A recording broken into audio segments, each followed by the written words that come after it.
എന്റെ എല്ലാ പ്രിയപ്പെട്ട കുട്ടികൾക്കും ഇന്നത്തെ ക്ലാസ്സിലേക്ക് സ്വാഗതം. അപ്പം നമ്മൾ ഇന്ന് പറയാൻ പോകുന്നത് കഴിഞ്ഞ ക്ലാസ്സിന്റെ ബാക്കി ഭാഗങ്ങളാണ്. അപ്പം let analyse by examining the current and voltage of the circuit. നമുക്കൊരു സർക്യൂട്ട് തന്നാൽ അവിടെയുള്ള കറന്റും വോൾട്ടേജും എങ്ങനെയാണ് കണക്കാക്കുന്നത് കണ്ടുപിടിക്കുന്നത് എന്നുള്ളതാണ് ഫസ്റ്റ് തന്നെ നമ്മൾ പറയാൻ പോകുന്നത്. അപ്പം ഇന്നലത്തെ ക്ലാസ്സിൽ നമ്മൾ ഓൾറെഡി പറഞ്ഞിട്ടുണ്ട്, ഇങ്ങനെ ഒരു സർക്യൂട്ട് വെച്ചാല് ഇവിടെ ഒരു സർക്യൂട്ട് വെച്ചിട്ടുണ്ട്, ഇവിടെ ഒരു ബാറ്ററിയിൽ ഘടിപ്പിച്ചിട്ടുണ്ട്, സ്വിച്ച് വഴി അത് കണക്ട് ചെയ്തതാണ്.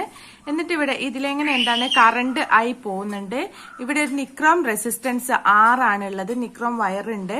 അപ്പൊ ഈ നിക്രോം വയറിൽ കൂടെ ഉള്ള ഈ രണ്ട് എൻഡിലുള്ള വോൾട്ടേജ് നമ്മൾ കണക്കാക്കാൻ വേണ്ടിയിട്ടാണ് വോൾട്ട് മീറ്റർ V എന്നുള്ള വോൾട്ട് മീറ്റർ യൂസ് ചെയ്യുന്നത്. ഇതിലെങ്ങനെയുള്ള ഫുള്ളില്ല കറണ്ട് നമ്മൾ മെഷർ ചെയ്യുന്നത് ഈ ഒരു അമീറ്ററിൽ കൂടെയാണ്. അമീറ്റർ എന്ന് പറഞ്ഞാൽ കറണ്ട് മെഷർ ചെയ്യാനുള്ള ഒരു ഇൻസ്ട്രുമെന്റ് ആണ്. അപ്പൊ അമീറ്ററിനെ കറണ്ട് മെഷർ ചെയ്യാനുള്ളതാണ്. അതിന്റെ സിമ്പിൾ എന്ന് പറയുന്നത് A എന്ന് എഴുതിയിട്ട് ഇങ്ങനെ പ്ലസ് മൈനസ് ഇവിടെ എഴുതുന്നതാണ്.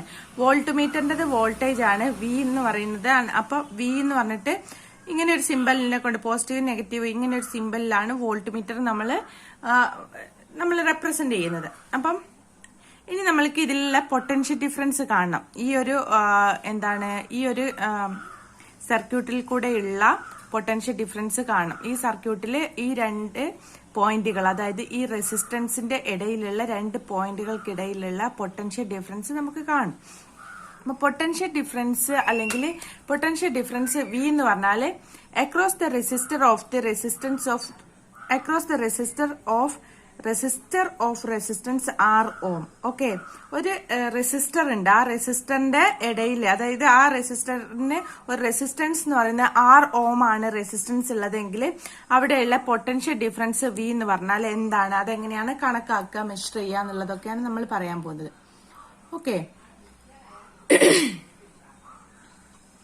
ഇപ്പൊ നമ്മൾ പറയാണ്, if the ammeter shows A current I ampere on applying A potential difference V across the resistor of resistance R ഓം. അതായത് ഒരു അമീറ്റർ ഇല്ലേ, ഈ അമീറ്റർ എന്ന് പറയുന്നത് ഈ അമീറ്റർ ഒരു current I ampere current show ചെയ്യണമെങ്കിൽ അതിലെങ്ങനെ റെസിസ്റ്റൻസ് R ഓം ആയിരിക്കണം.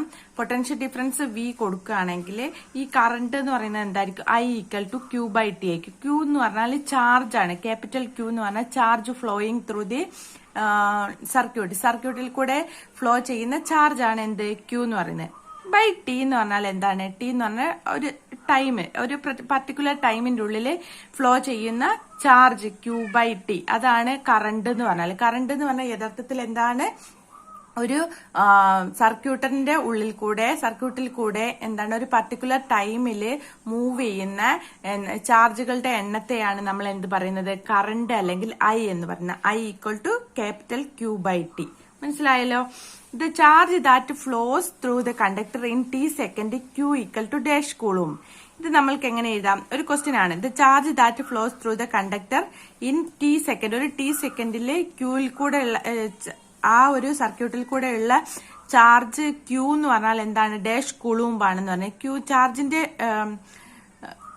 യൂണിറ്റ് എന്ന് പറയുന്നതാണ് കുളൂമ്പ്. ഓക്കെ, അപ്പൊ Q എന്ന് പറയുന്നത് I ഇൻറ്റു T കുളൂമ്പ് എന്നായിരിക്കും. നമ്മളിവിടെ ഇത് നോക്കൂ, I ഈക്വൽ ടു Q/T ആണ്, ചാർജ് ബൈ ടൈം ആണ് എന്ത്, flow of current, flow of ചാർജിനെയാണ് നമ്മൾ കറണ്ട് എന്ന് പറയുന്നത്. അപ്പം Qനെ മാത്രം ഇവിടെ വെച്ചിട്ട് Q ആണ് നമ്മൾക്ക് കണ്ടെത്തേണ്ടത്, ചാർജിന്റെ അളവാണ് കണ്ടെത്തേണ്ടത് വെച്ചാൽ ഈ T എന്ത് ചെയ്യും, ഇങ്ങോട്ട് പോയിട്ട് മൾട്ടിപ്ലൈഡ് ആവും. കണ്ടോ, Q equal to IT coulomb. Okay, Q എന്ന് പറഞ്ഞാൽ ചാർജ് ആണ്, charge equal to I into T coulomb. Okay, ഇനി the potential difference between 2 point will be 1 volt if 1 joule of work is done in moving 1 coulomb of charge from 1 point to the other.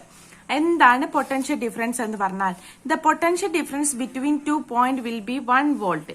1 volt ആയിരിക്കും എപ്പോൾ if 1 joule of work is done in moving 1 coulomb of charge from 1 point to the other. ഇത് വളരെ പ്രധാനപ്പെട്ടതാണ്, നിങ്ങൾ ഇതിന്റെ ഒരു definition മനസ്സിലാക്കി വെക്കണം. ഓക്കെ, ഈ രണ്ട് പോയിന്റുകൾക്കിടയിലുള്ള ഈ ഒരു റെസിസ്റ്റൻസിന്റെ ഇടയിലുള്ള രണ്ട് പോയിന്റുകൾക്കിടയിലുള്ള പൊട്ടൻഷ്യൽ ഡിഫറൻസ് 1 വോൾട്ട് ആയിരിക്കും എപ്പോൾ If 1 joule of work is done in moving 1 coulomb of charge from one point to other.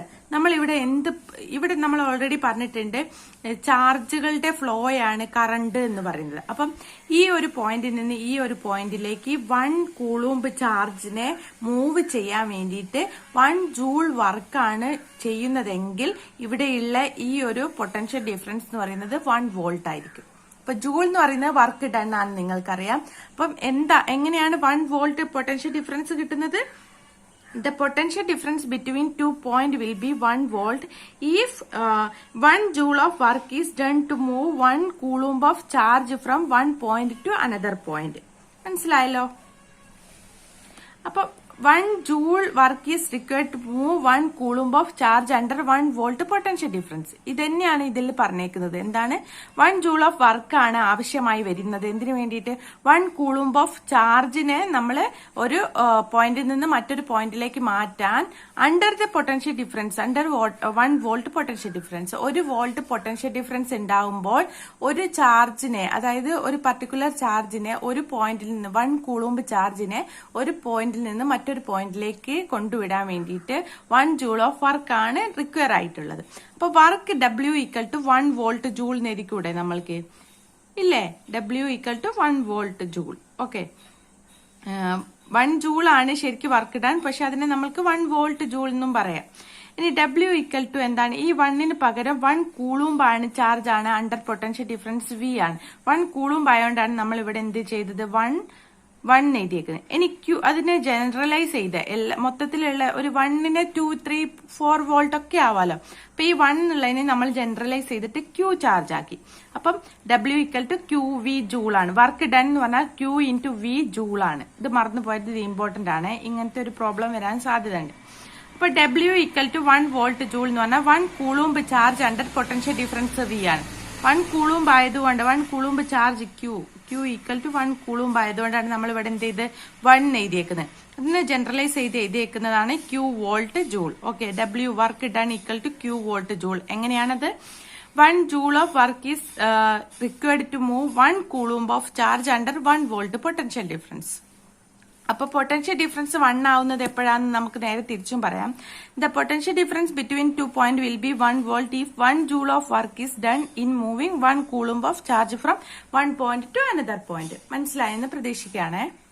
എന്തെങ്കിലും ഡൗട്ട് ഉണ്ടെങ്കിൽ നിങ്ങൾക്ക് കമന്റ് ചെയ്യാവുന്നതാണ്. ഇനി നമ്മൾക്ക് ഇവിടെ നോക്കാനുള്ളത് power P equal to W/T. Power എന്ന് പറഞ്ഞാൽ എന്താണ്? Work done per unit time. ഏതെങ്കിലും ഒരു ടൈമിൽ ചെയ്യുന്ന വർക്കിനെയാണ് നമ്മൾ പവർ എന്ന് പറയുന്നത്. പവർ എന്ന് പറഞ്ഞാൽ ആ വർക്ക് ചെയ്യാനുള്ള ഒരു എനർജി, അതിനെയാണ് പവർ എന്ന് പറയുന്നത്. Power P equal to W/T. W എന്ന് പറഞ്ഞാൽ ഓൾറെഡി നമ്മൾക്ക് അറിയാം എന്താണ്? QV ജൂൾ ആണെന്ന് ഓൾറെഡി അറിയാം, നമ്മൾ മുന്നേ കണ്ടെത്തിയിട്ടുണ്ട്. അപ്പൊ P ഈക്വൽ ടു ഈ Wക്ക് പകരം നമ്മൾ എന്ത് ചെയ്തു? QV എന്നുള്ള ആ ഒരു ഇക്വേഷൻ കൊടുക്കും. QV divided by T. Already നമ്മൾക്കറിയാം Q/T എന്ന് പറഞ്ഞാൽ ഈ ഒരു ഭാഗം നോക്കൂ, ഇവിടെ പൊത്തി വെച്ചിട്ട് ഈ ഒരു ഭാഗം നോക്കൂ. Q/T എന്ന് പറഞ്ഞാൽ എന്താണ്? I ആണ്, കറണ്ട് ആണ് അല്ലെ? I equal to Q/T, charge flow per unit time. അപ്പൊ P ഈക്വൽ ടു എന്തായി? ഈ Vയും ഈ Q/Tക്ക് പകരം നമ്മൾ എന്ത് കൊടുക്കും? I കൊടുക്കും. അപ്പൊ power P equal to V into volt into current ആണ് എന്ത് പവർ എന്ന് പറഞ്ഞാൽ. അതൊരു പർട്ടിക്കുലർ ടൈമിൽ P into T equal to energy ഇത് പവർ ആണ്. അപ്പൊ എനർജി ഇൻ T സെക്കൻഡ് എന്ന് പറഞ്ഞാൽ പവറിനെ എന്ത് ചെയ്യുക? ടൈം കൊണ്ട് മൾട്ടിപ്ലൈ ചെയ്താൽ നമുക്ക് എനർജി ഇൻ T സെക്കൻഡ് കിട്ടും. അപ്പൊ PT equal to VIT. Okay, ഈ ഇക്വേഷൻസ് ഒക്കെ നിങ്ങൾ ഓർത്ത് വെക്കേണ്ടതാണ്. ഇതൊക്കെ പ്രോബ്ലത്തിൽ യൂസ്ഫുൾ ആവുന്നതാണ്. അപ്പൊ പവർ എങ്ങനെയാ കിട്ടിയത്? പവർ എന്ന് പറഞ്ഞാൽ work done per unit time ആണ്. അപ്പൊ വർക്ക് ഡൺ ഓൾറെഡി നമ്മൾക്കറിയാം QV ആണെന്ന്. അപ്പൊ P equal to QV divided by T എന്ന് എഴുതി. Q/T എന്ന് പറഞ്ഞാൽ already I equal to Q/T ആണ്, charge flow per unit time ആണ്. അപ്പൊ P ഈക്വൽ ടു എന്താണ്? ഈ Q/Tക്ക് പകരം I കൊടുക്കും. അപ്പം VI. അപ്പം പവർ ഇൻറ്റു T എന്ന് പറഞ്ഞാൽ എനർജി ഇൻ T സെക്കൻഡ് ആണ്. PT equal to VIT. ഇത് മനസ്സിലായെന്ന് പ്രതീക്ഷിക്കുകയാണ്. So 1 joule of work is required to move 1 coulomb of charge under 1 volt potential difference. Hence the work done W to be done to move 1 coulomb of charge under a potential difference V will be W equal to V joule ആണ് നമ്മൾക്ക് already അറിയാം. If so, the work to be done to move charge Q under a potential difference V equal to W equal to QV. The work required for moving the electric charge through the conductor is done by the battery connected to the circuit. ഈ വർക്കൊക്കെ ആരാ ചെയ്യുന്നത്? നിങ്ങൾക്കറിയാം, charge കൊടുക്കുമ്പോൾ switch on ചെയ്യുമ്പോൾ നമ്മൾക്ക് അതിലേക്കൂടെ charge flow ചെയ്യുന്നുണ്ട്. അപ്പൊ ആ ചാർജിനെ ആരാണ് മൂവ് ചെയ്യിക്കുന്നത്? നമ്മൾ പോയിട്ട് ഇങ്ങനെ തള്ളി വിടുകയല്ലോ. അപ്പൊ ആ മൂവ് ചെയ്യിക്കുന്നത് ബാറ്ററിയാണ്. ആ ബാറ്ററിയാണ് അവിടെ വർക്ക് ഡൺ ചെയ്യുന്നത്. അതുകൊണ്ടാണ് ബാറ്ററിക്കൊക്കെ എത്ര പവർ ഉണ്ടെന്നൊക്കെ നമ്മൾ ചോദിക്കുന്നത്.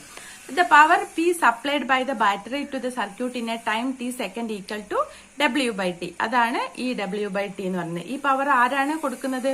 ബാറ്ററിയാണ് കൊടുക്കുന്നത്. Okay, P equal to V cube. ഇത് സാധാരണ പോലെ തന്നെ നിങ്ങൾക്ക് മനസ്സിലായെന്ന് പ്രതീക്ഷിക്കുകയാണ്. അപ്പൊ therefore the energy supplied by the battery to the circuit in t second. അപ്പൊ എനർജി ആരാണ് സപ്ലൈ ചെയ്യുന്നത്? ബാറ്ററിയാണ്. അപ്പൊ ഈ energy supplied to the battery to the circuit in T സെക്കൻഡിൽ കൊടുക്കുന്നതാണ് പി ടി എന്ന് പറയുന്നത്. P T equal to VIT. The electrical energy expended by the battery in the circuit containing the nichrome wire is converted into heat. അപ്പൊ ഇതില് electrical energy, നമ്മൾ ഈ battery കൊടുക്കുന്ന electrical എനർജിനെ സർക്യൂട്ടിൽ എന്ത് ചെയ്യും? നിക്രോം വയർ എന്താക്കും? കൺവേർട്ടഡ് ഇൻടു ഹീറ്റ് ആക്കി മാറ്റും. എങ്ങനെയാണ്? ഈ എനർജി ആരാണ് കൊടുക്കുന്നത്? ഈ പി ടി എന്ന് പറഞ്ഞ എനർജി കൊടുക്കുന്നത് ബാറ്ററിയാണ്. അപ്പൊ ഈ ബാറ്ററി കൊടുക്കുന്ന എനർജി, ഇലക്ട്രിക്കൽ എനർജീനെ ഈ നിക്രോം വയർ എന്ത് ചെയ്യും? നിക്രോം വയർ എന്ന് പറയുന്നത് ഒരു റെസിസ്റ്റൻസ് ആണ്. അപ്പൊ നിക്രോം വയർ എന്താക്കി മാറ്റുന്നുണ്ട്?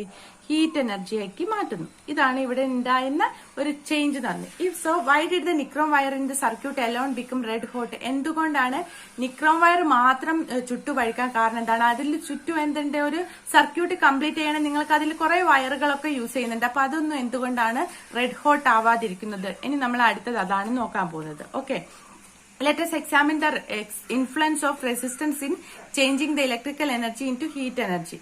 റെസിസ്റ്റൻസിന്റെ ഇൻഫ്ലുവൻസ് എന്താണ്? ഹീറ്റ് എനർജീനെ ഇലക്ട്രിക്കൽ എനർജീനെ ഹീറ്റ് എനർജി ആക്കി മാറ്റാൻ റെസിസ്റ്റൻസിന്റെ ഒരു സാന്നിധ്യം, അതിന്റെ സ്വാധീനം എന്താണെന്ന് നോക്കാം. Role of resistance in the circuit in changing the electrical energy into heat energy. Heat energy ആക്കി മാറ്റാൻ, ഒരു സർക്യൂട്ടിൽ ഇലക്ട്രിക്കൽ എനർജിനെ ഹീറ്റ് എനർജി ആക്കി മാറ്റാൻ റെസിസ്റ്റൻസിന് എന്താണ് സ്വാധീനം എന്ന് നോക്കാം. അപ്പൊ ഇവിടെ ഓൾറെഡി കൊടുത്തിട്ടുണ്ട്. According to Ohm's law V equal to IR. On substituting this in the equation H equal to VIT അതിൽ കിട്ടുന്ന പറയുന്നത്. അപ്പൊ ഇവിടെ PT എന്ന് പറയുന്നത് എന്താണ്? ഹീറ്റ് എനർജി ആട്ടോ, H ആണ്.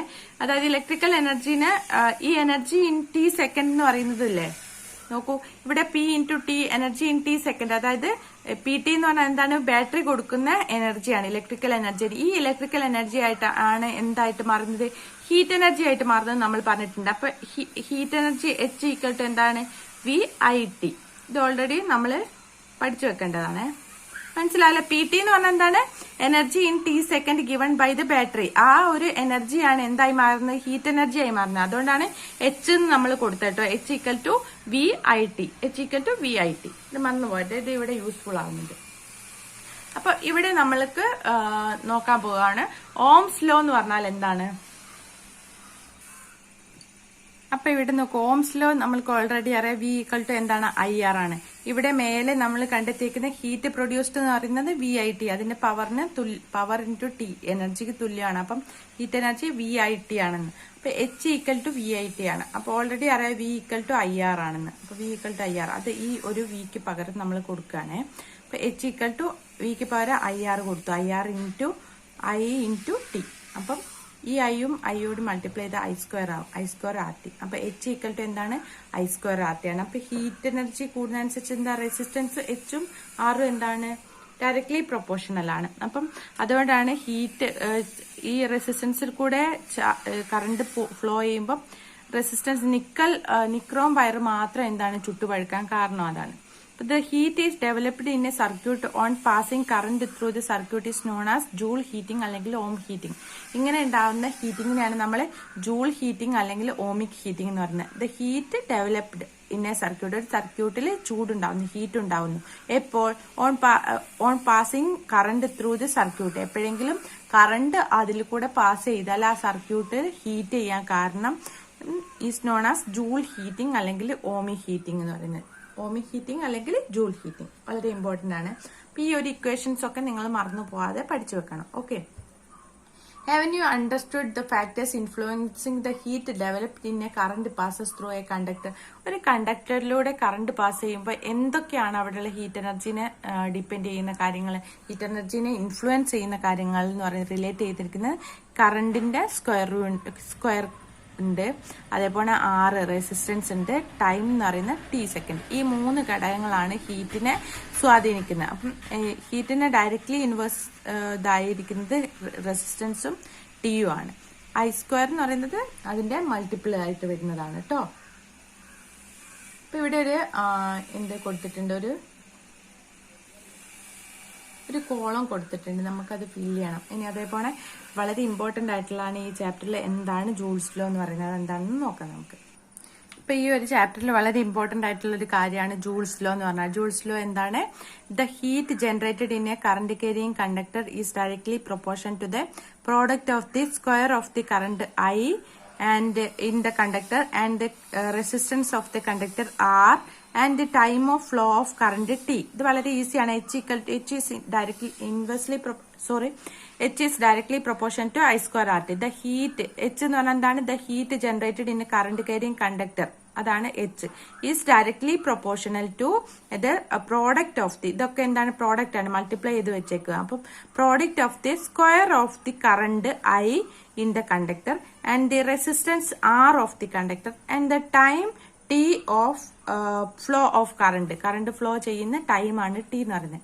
H is equal to എന്താണ്? I² RT ജൂൾ എന്ന് പറയും. ജൂൾ എന്ന് പറഞ്ഞാൽ അവിടുത്തെ ഒരു കോൺസ്റ്റന്റ് ആണ്, അല്ലെങ്കിൽ ജൂൾ എന്ന് പറഞ്ഞാൽ എന്താണ്? അവിടെ ഹീറ്റ് എനർജി പ്രൊഡ്യൂസ് ചെയ്ത എനർജിന്റെ അളവിനെയാണ്, യൂണിറ്റിനാണ് നമ്മൾ ജൂൾ എന്ന് പറയുന്നത്. Okay, I is the current in ampere. ഇതിൽ ഐന്റെ യൂണിറ്റ് എന്താണ്? ആംപിയർ ആണ്. ആറിന്റേത് റെസിസ്റ്റൻസിന്റേത് ഓം ആണ്. And T is the time second, അത് സെക്കൻഡിലാണ്. അപ്പോൾ I² RT, H is directly proportion to I² RT. ഇതാണ് ജൂൾസ് ലോ, വളരെ ഇമ്പോർട്ടന്റ് ആണ്. മനസ്സിലായാലും ഇത് വളരെ സിമ്പിൾ ആണ്. ഈ ഇക്വേഷൻസ് പഠിച്ചു വെച്ചാൽ H is directly proportion to I² RT, അത് ജസ്റ്റ് എന്താണ് വേർഡിലോട്ട് കൺവേർട്ട് ചെയ്താൽ മതി. എന്താണ്? The heat generated in a current carrying conductor H is directly proportion to the product of the square of the current I in the conductor and the resistance of the conductor R and the time of flow of current T എന്ന് പറയുന്നത്. അപ്പം ഇത്രയും കാര്യങ്ങൾ മനസ്സിലായെന്ന് പ്രതീക്ഷിക്കുകയാണ്. ഈ കാര്യം നന്നായിട്ട് പഠിച്ചു വെക്കുക. ഇതിൽ കുറെ ഇക്വേഷൻസ് ഒക്കെ നമ്മൾ ഡിറൈവ് ചെയ്ത് വെച്ചിട്ടുണ്ട്. ഇതൊക്കെ നന്നായിട്ട് ഒന്ന് പഠിച്ചു വെക്കാൻ ശ്രമിക്കാം. ഓക്കെ, ബാക്കി നമുക്ക് നാളെ ഞാൻ ഡിസ്കസ് ചെയ്യുന്നതാണ്. ഭയങ്കര ബാക്ക്ഗ്രൗണ്ട് നോയ്സ് ഒക്കെ ഉണ്ട്, അതൊന്നും കാര്യമാക്കണ്ട. എല്ലാവർക്കും നന്നായിട്ട് വീട്ടിൽ ഇരുന്ന് പഠിക്കാൻ പറ്റുന്നുണ്ടെന്ന് ഞാൻ വിശ്വസിക്കുകയാണ്. ഇനി 14 ദിവസം കൂടിയേ ഉള്ളൂ. അപ്പം നിങ്ങൾക്ക് ഇത്തരം ഒരു ടൈം കിട്ടുന്നത് നിങ്ങൾ നന്നായിട്ട് യൂട്ടിലൈസ് ചെയ്യുന്നുണ്ടെന്ന് പ്രതീക്ഷിക്കുകയാണ്. വളരെ നിസ്സാരമായിട്ട് എക്സാമിനെ കാണാതിരിക്കുക. കാരണം ഇത്രയും ഒഴിവ് കിട്ടിയത് കൊണ്ട് തന്നെ നിങ്ങളിൽ നിന്ന് നല്ലൊരു സ്കോർ ടീച്ചേഴ്സും പാരന്റ്സും എല്ലാം പ്രതീക്ഷിക്കുന്നുണ്ടാവും. അപ്പം നിങ്ങൾ കിട്ടുന്ന സമയം നന്നായിട്ട് യൂട്ടിലൈസ് ചെയ്യുക. വളരെ ലാവിഷായിട്ട് പഠിക്കാനുള്ള ടൈം നിങ്ങളെടുത്തുണ്ട്. വളരെ സ്വസ്ഥതയോടെ പഠിക്കാനുള്ള ടൈമുണ്ട്. ഒരുപാട് അധികം ഒരു ദിവസത്തിൽ 16 മണിക്കൂറൊന്നും ഇരുന്ന് പഠിക്കേണ്ട, അത്രയും റെസ്ട്രിക്റ്റഡ് ആവേണ്ട ആവശ്യമില്ല. ഒരുപാട് ടൈം നിങ്ങളെ മുൻപിലുണ്ട്. ദിവസവും ഒരു 4-5 മണിക്കൂർ നിങ്ങൾ നന്നായിട്ട് പഠിക്കാൻ വേണ്ടിയിട്ട് സ്പെൻഡ് ചെയ്യുക. 14 ദിവസം ഉണ്ട്. അപ്പം മാത്സ് ഒക്കെ ആണെങ്കിൽ 11 ചാപ്റ്റേഴ്സ് ഉണ്ട്. അപ്പം ഇപ്പോഴേ ഓരോ ചാപ്റ്റർ വെച്ച് പഠിച്ചു തുടങ്ങിയാലേ നിങ്ങൾക്ക് പെട്ടെന്ന് ചാപ്റ്റേഴ്സ് തീർക്കാൻ പറ്റുള്ളൂ. അപ്പോൾ എല്ലാവരും നന്നായിട്ട് വീട്ടിൽ ഇരുന്ന് പഠിക്കുന്നുണ്ടെന്ന് ഞാൻ വിശ്വസിക്കുകയാണ്.